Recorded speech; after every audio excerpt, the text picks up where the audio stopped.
Hello, and thank you for viewing our voiceover presentation.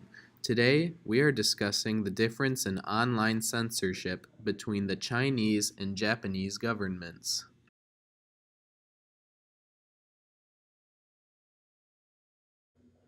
Censorship in China is an extreme burden for all citizens. They're banned from some of the most prominent websites in the world today. These websites include Google, Facebook, Instagram, Twitter, Yahoo, Pinterest, Vimeo, Blogspot, SoundCloud, Ustream, Tumblr, and even the Chinese Wikipedia. This is commonly known as the Great Firewall. All these websites are used every day by billions of people across the globe. However, Chinese citizens are being left out.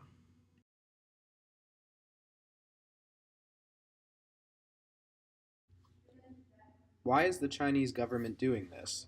They believe it guides public opinion to follow the government's views, and they can easily pass laws. The Chinese government is doing this through DNS filtering and redirecting, IP blocking, TCP connection resets, enforcing the Internet Real Name System, and HTTP packet filtering. Their systems are very effective at keeping people out. Despite these restrictions and bans, the Chinese have been able to come up with their own copies of some of these websites. This way, they can enjoy some of the technologies while also obeying the government's restrictions. One of the biggest is called WeChat. WeChat, in some ways, is more expansive than Facebook and Google combined. From talking with your friends, ordering a taxi, or even having food delivered to your doorstep, it's all in one app. Another giant is called Alibaba. This company is looking to take down Amazon as the world's biggest online shopping website. With millions of orders placed each day, the company has even expanded to new markets such as the United States. I guess in some ways you could view the censorship issue as a positive for the Chinese economy by forcing their people to make their own versions of popular websites. However, this doesn't excuse excluding their citizens from the world.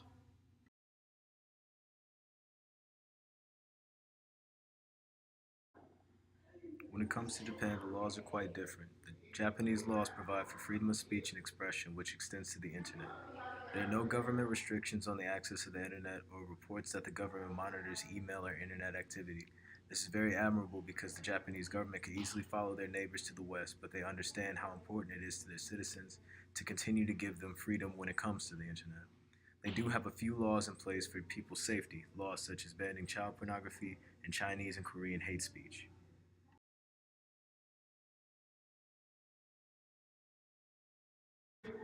China and Japan have two very different governments, which contributes to the difference in censorship between the two countries. They are almost polar opposites. The Chinese government censors almost everything on the internet, whereas Japan censors much less. The Japanese citizens have more freedom of speech and expression compared to the Chinese.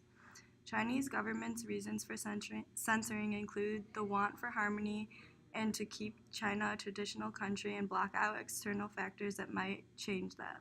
Hopefully, one day the Chinese government will loosen some of the restrictions put on their citizens.